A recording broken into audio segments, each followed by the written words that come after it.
it's Yamina again. I hope everyone is doing well. In today's video, I wanted to do the tag that has been going around YouTube. It is called 5 Scents That I Love, 5 Scents That I Hate.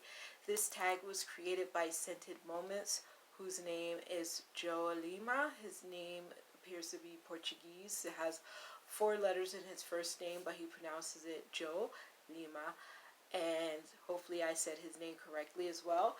And thank you to From Abby with Love, another YouTuber who actually did this tag video as well and credited him with the creation of the original tag video. He created this video in August of 2022 and a lot of people have done this tag video. I was looking to see who actually created it and finally somebody mentioned who created it.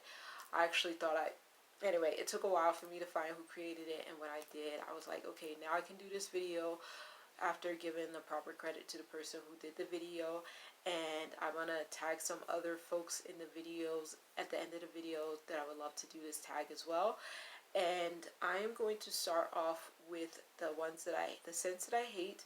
I am also going to do a little tiny twist on it because I don't always follow each tag video that I do 100%. So what I'm going to do is I'm going to be lumping the first 2 scents together because they have a similar note to me that I don't like. So with all of the scents that I hate, I'm assuming that they smell good on someone, and on someone I might think they smell good, I might not think it smells good, I don't know. But all of these, I would not like to smell that way with those perfumes on me. They either bothered me, gave me a headache, but just did not smell good to me for whatever reason. So the first scent I'm going to talk about is Michael Kors Gorgeous and Max Velvet Teddy. They're both they're perfumes, and they do not smell good to me. The first note I smelled in both of them was tobacco. I do not like that smell. With Velvet Teddy, I also smelled leather in it, kind of, and I had samples. I gave the sample away to one person in particular for the Velvet Teddy, the Michael Kors Gorgeous. I have no idea who I gave that to, if I was even able to give it away, but I got rid of it as soon as I could. And yeah, with any of these scents, like I said, maybe somebody smells good with it, maybe I just know that either I tried the scent on me or I smelled it in the air and I did not like it enough to not put it on me. And that's what I need to keep practicing. So I'm going to read you the notes of both of these scents very quickly. And with Michael Kors, there's actually about 15 to 17 notes in it, so I'm not going to read all of them. But it has pink pepper, mandarin orange, tuberose, tobacco, jasmine, sambic, orange blossom, ylang ylang, and then a few more scents, about 6 more notes. Then with the Mac Velvet Teddy, it has tobacco blossom, ginger, bergamot, honey, vanilla orchid, mimosa, and about 3 more notes. So I don't like those scents at all. If somebody wore them and I thought they smelled good, that's great, but I don't want to ever wear them myself. The next scent I'm going to talk about is Viktor Rolf Dense Salty Flower. And I was excited to try that scent because I love flowers and I wanted to know what a salty flower smelled like. And I was very disappointed. I actually tried that scent at work. I received my package at work, and this was like sometime last year. No. I think it was sometime earlier this year. I received that package at work and I tried the scent and I was like, that is absolutely gross. So yeah, it's gross.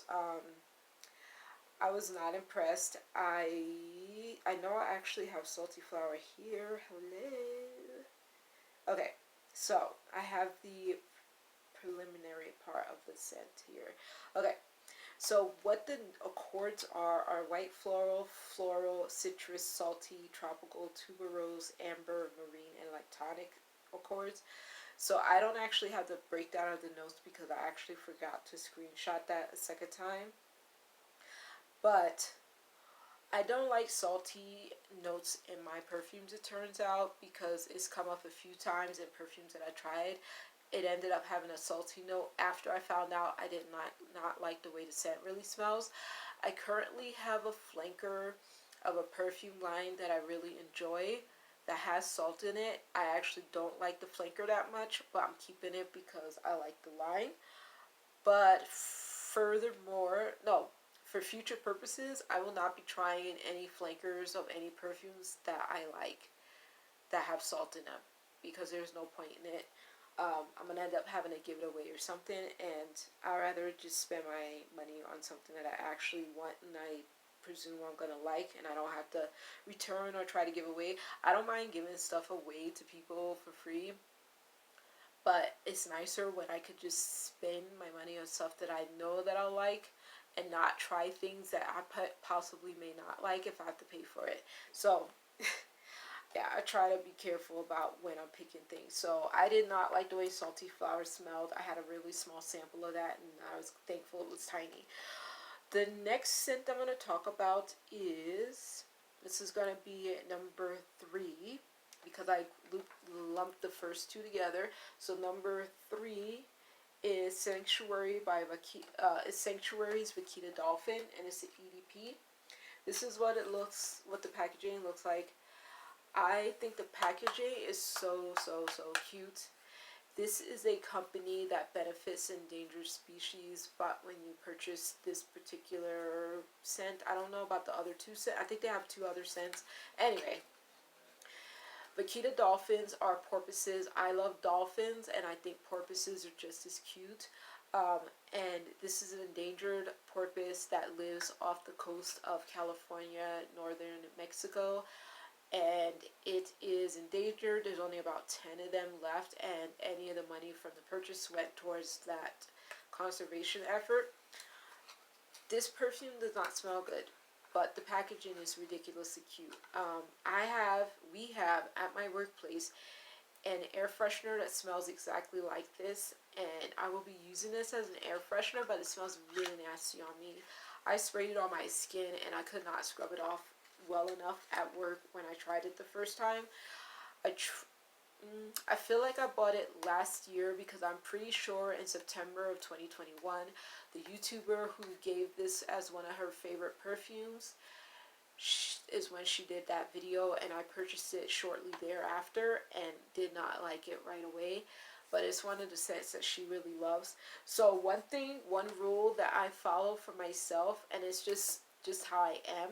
I make up my mind about something, and if I want it, like, I'll get feedback from other YouTubers about what they're interested in by watching their videos about that particular scent.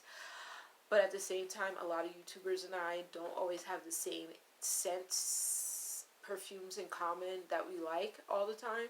So what they like, I don't like, and vice versa. And so if they like something that I'm already interested in, that's helpful. But I usually purchase based on my research in their videos, and also like looking at the notes, seeing if I know the brand pretty well, and thinking, okay, do I really want this perfume? Do I want it in a full size? Do I want to get a travel size? Do I want to just wait for a sample? So I hadn't heard of that brand before. Whitney Hedrick was the one who introduced me to the brand, and I'm glad I tried it, but I do not like the way it smells. So, and say the notes? There's only 3 notes. This is what the bottle looks like, the full size. Yeah, so that's the full size of the bottle. Oh boy, there we go, the full size of the bottle. And the notes are very minimal. There's only 3 notes. It has salt, sea salt accord, water lily, juicy pear. I thought I was going to like it because of the juicy pear, but I don't like it because of the sea salt. It smells bad to me, very bad. It smells dated or something. So the next scent I'm going to talk about is Ellis Brooklyn Salt. Okay, yeah. So the next one I'm going to talk about is Salt. I actually really love the brand Ellis Brooklyn. It's one of my favorite perfume houses. I love it because it has Brooklyn in its name. The owner is a Brooklynite, and I fell in love with the brand because I was just like, oh, there's a new brand. I didn't even know it was new, but I found them in 2020 during the pandemic when I was scrolling on Sephora's new pieces, and I started following the brand. in 2020 because of that, and I've been in love with the brand ever since. So I wanted to try it out, and Salt was one of the, I think it's like one of the, it's like the fourth or fifth scent that I've tried from the brand by that time. So I didn't like it. I've tried a few other scents that I really like, and a few that I bought larger size bottles of from the brand. But Salt, did not like it, and I think I was looking for the notes. I was getting distracted. Okay, so the notes for Salt are, it's an amber floral fragrance. The notes are ylang ylang, violet leaves, tiare, flower. I never saw that word before, so hopefully I pronounced it correctly. Magnolia, ambergris, musk, and sandalwood. It's a unisex scent. It's being promoted heavily on social media by Ellis Brooklyn. And it, I mean, every scent probably has its people that can wear it well and wear it proudly and wear it beautifully. But that was not a scent for me, and I only tried it because I got a free sample from a purchase that I made. So that's the only reason why I tried it. Otherwise, I was never going to try Salt. So now I know for sure that I really don't like it. So anyway, the next one and the last one that I'm going to talk about that I hate is from Ellis Brooklyn again. That one is bee. So I love bees. I actually thought this scent was dedicated to the insects bees, and it's not. It's related to B. Shapiro, who is the creator of the brand. And I do, okay, so this brand was made for her to express self-love, and I love the idea of the perfume, and I was excited to try it. I almost bought the full size before I knew how it smelled, and then I was like, that's a dumb idea because I have no idea how this smells. Let me get the travel size. So I got the travel size. It is a warm and sweet gourmand. It has dark rum, honey, and vanilla bean, and the honey is vegan. So dark rum, honey, and vanilla bean. I thought I was gonna love it for the honey and maybe for the vanilla bean, but the more and more that I use it, I do not like it, and I was very surprised, very sad about that. I layer it with one other perfume, but I feel like you shouldn't have to layer something that you don't like with something you like to get it to work. I rather like both things and layer them, and then and not layer things that I like just to wear them by themselves. So I'm not buying this perfume for purposes of layering it with bee, but maybe it'll work, maybe it won't.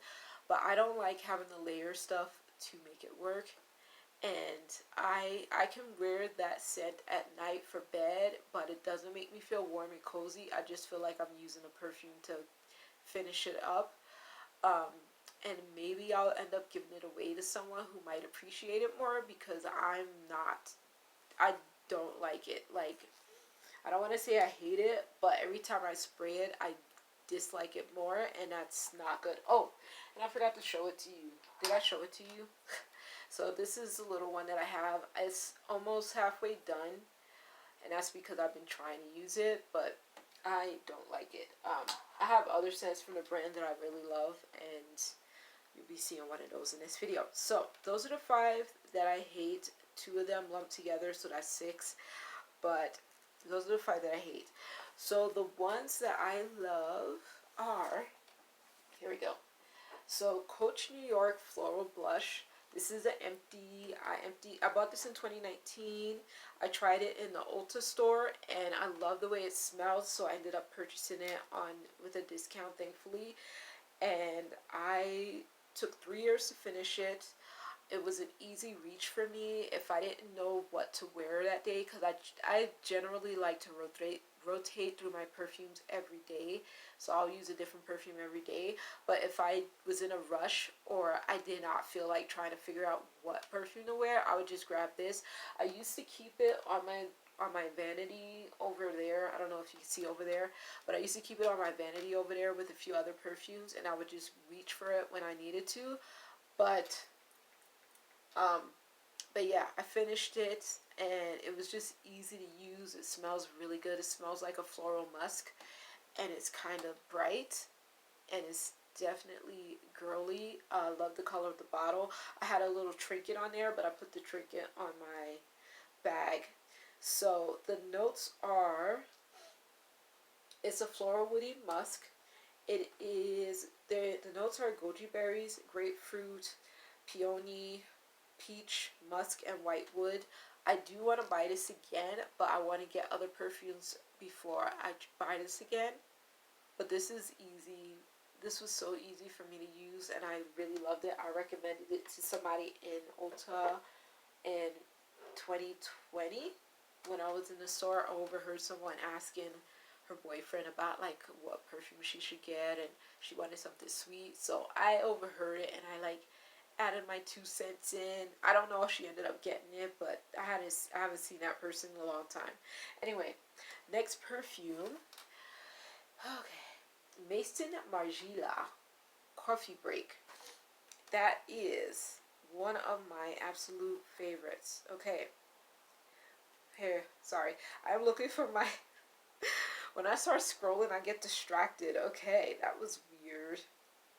Okay, so Coffee Break, where are you? Okay, there you are. So Coffee Break, I have this. I used to have the travel size. I gave that away to my coworker once I received this one. I could wear the scent all day, all night, to bed, just anywhere. It's cozy, it's beautiful. It took me a year, wait, let's see. It took me, what year did this come out? Came out in 2019, okay, good. Came out in 2019, and that's when I saw it. And it took me 3 years to buy it. So I bought it this year, earlier this year. And I was talking to my employer about it back in 2020 or 2021. 2020, I was talking to her about it, and she thought it sounded like it was going to be nasty, but I couldn't get this perfume off of my mind, so I kept it on my loves list, and I was like, I'm going to try it at some point. So the notes are pepper, patchouli, orange blossom, lavender, coffee, milk, tonka bean, siam, benzoin, cypriol oil, nagar motha, vanilla, cedar, and vetiver. This scent smells absolutely delicious. Delicious. And it makes me happy. I'm just so glad that I have this scent. I'm so glad that I bought it. Next scent is going to be from Maison Margiela again. And it is Whispers in the Library. The description of the scent made me want it, even though I was just like, wow, am I going to like that? I love it. I do love it. And its notes are pepper, vanilla, precious woods, and cedar. So it smells like books. It smells like the library. I'm a library goer. I haven't gone to the library regularly since 2020, before the pandemic. In 2022, I've gone a few times to the library. Why did I go? Was there a break or something? Yeah, I've been to the library a few times this year, and I've enjoyed going. But I haven't like really gotten comfortable and cozy and sat down and enjoyed my stay there. But I will be going back sooner than later. But yeah, I love the way this smells. This makes me so happy. I like to wear it to bed, but it's also a good daytime scent.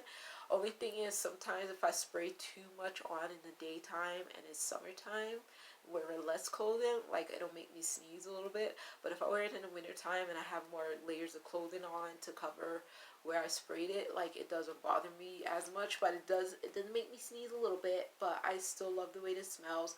I will get a bigger size at some point, the same size as the Coffee Break. I do want a larger size of Coffee Break one day, but I'll have to get a discount for that one. Okay, next scent is going to be, okay, one, two. Okay, two more. So next one, and I'm getting a little stuffy. I'm going to talk about that in a video shortly. Okay, so Angel Nova, EDP, Angel Nova EDP by Mugler is one of my top ones too. One of my 5 favorite loves. One of my loves. And my note says that it is consisting of raspberry, lychee, damask wood, akigala wood, and benzoin. So it took me time to realize that yes, I love the scent. I do want the fuller size bottle at some point. But yeah, it was a rough road before I figured out, oh my goodness, that scent is delicious, it's good, it's perfect, it's intense. So I can use 3 sprays of this in the summertime, 2 better, because it can make me sneeze a little bit, but it still smells good. It still smells very, very good. It's very rich. But yeah, I can use, I love the way this smells, basically. Wow, I'm getting tongue-tied. It's getting super late here. Okay, and then the last scent I'm going to talk about is the main one. Okay, so Ellis Brooklyn Sweet. This is the first scent I ever tried from this brand. I had this in the travel size first. That's when I first found the brand in 2020 when I was scrolling on Sephora's app and found it in the news section. I ended up purchasing the travel size. I bought this full size on discount on a sale, I think, on Ellis Brooklyn's website. I love this scent. It is delicious. It smells like a more sophisticated version of Dolce & Gabbana's Light Blue, which I gave away a while ago because I fell out of love with it. It was too citrusy and a little too fresh. I don't really like scents like that. But I did enjoy it for the 2 years that I had it. But this one, I love it. I'm going to be spraying this more once I finish my travel size at work, which is almost done. The notes of sweet are, and it's a floral fruity gourmand, pear, ambrette, muskmallow, bergamot, orris, violet, heliotrope, marshmallow, white amber, and cashmere. I love this scent. It makes me happy when I spray it. Like, yeah, and the bottle is yellow, so it makes me very happy, and I love the way it smells. I am so glad to have the full size because that was one of my goals. Once I had the travel size, I was like, I want the full size of that scent as soon as possible, and I got it as soon as possible. So the last rebel thing that I'm going to do is I'm going to talk about one more scent in my loves list, but it's also a bit of a weird one to me too because it's new, and I also think I'm having allergies to it right now. So, Irresistible by Givenchy. I bought this in August or July or June of this year from Ulta. Yeah, from Ulta. And it was what I love the way it smelled. Like when I first sprayed it, it smelled so different from all the perfumes in my collection, even though it has rose in it, and rose is one of my favorite notes. But I think I'm having allergies to it because I decided to wear it for the first time today on my full body. I sprayed it about 7 times, I think. I finished up the little sample that I had. I was actually going to wear the sample today, but it turns out my sample was empty. So I was going to wear that, but I ended up spraying it 7 times today to make sure it was like all on my clothes, all on my skin. And my nose has been getting stuffy in the last hour that I was trying to like record this video. I actually cut my last recording of it short because my nose started running. So I was like, excuse you. So yeah, this is a love, but I'm wondering if I'm having an allergic reaction to it because it is a little powdery and my nose is stuffy. Great. But yeah, I'm smelling a little bit of powderiness to it, and I love rose scents, but I don't like powdery rose scents because they make me stuffy. Like, they irritate me. So, I still love this, but I'm just hoping I'm just having a reaction to, like, I was spraying stuff, I did my laundry, I had candles burning, I had my wallflowers up in my apartment. Oh, I actually have my wallflower in my bathroom. That's the most potent. So maybe it's that bothering me. So I'm going to test it again. Hopefully it's not that. But yeah, those are my 5 hates, 5 loves. And then a few bonus information tidbits about certain perfumes. But thank you again, Joe Lima, for making this tag. The people that I would love to see do this tag are some of my favorite perfume ladies. So Whip Babe, I would love for you to do this video. Maisie Fragrances, thank you for coming back to YouTube. I can't wait for you to do this video, and maybe it could be one of your new videos when you come back to filming from your traveling. So safe travels, and so glad that you came back to YouTube this year. Let me see. Ksenia. If you would do this video too, I would love to see it. I love all your videos, and I would love to see you do a tag video. Chanel got sent. She hasn't recorded a video recently. Hope she's doing well, but I would love to see you do this tag video too when you have time. Who else would I like to see? I want to see everybody do it. I'm going to tag them in the description as well. Who else? Oh, Yana from The Scented. I love Yana. I love Yana so much. She's such a sweetheart. Yana, if you do this video too, I would love that. Who else? I got Whip Babe. Abby from Love with Abby already did the video, so that was cool. Oh, Janae Antoinette. I would love it if you do this video too. And I can't remember who else. There are so many perfume YouTubers that I am subscribed to. I love their content. I know I'm missing a few people, but I'll keep it at the ones that I remembered right now. But yeah, so that's the end of this video. Let me know if you have any questions. Hopefully I'll have answers for you. Have a good night. Have a good weekend. A good Sunday. A good rest of your week as well. And I will talk to you all later. Take care. Bye.